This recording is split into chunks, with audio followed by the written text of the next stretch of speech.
বিসমিল্লাহির রাহমানির রাহিম। সূরা আল ফাতিহা পবিত্র কুরআনের প্রথম সূরা। এটি আমাদের শেখায় কিভাবে আল্লাহ তাআলার প্রশংসা করতে হয় এবং তার কাছে হিদায়াত চাইতে হয়। প্রথমে আমরা আল্লাহর নামে শুরু করি, যিনি পরম করুণাময় ও অসীম দয়ালু।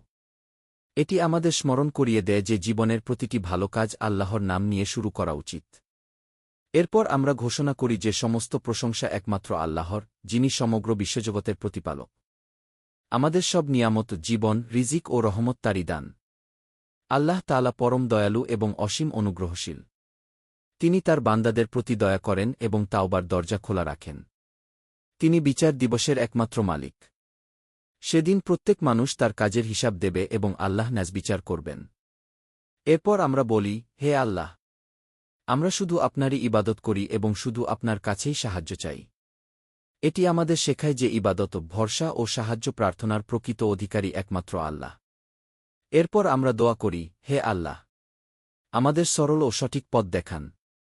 এমন পথ যা আপনাকে সন্তুষ্ট করে এবং জান্নাতের দিকে নিয়ে যায়।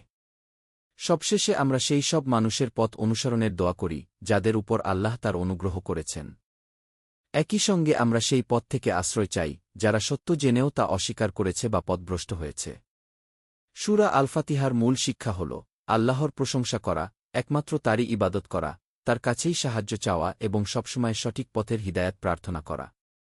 আল্লাহ তাআলা আমাদের সবাইকে সূরা আল ফাতিহার শিক্ষা অনুযায়ী জীবন পরিচালনা করার তৌফিক দান করুন। আমিন।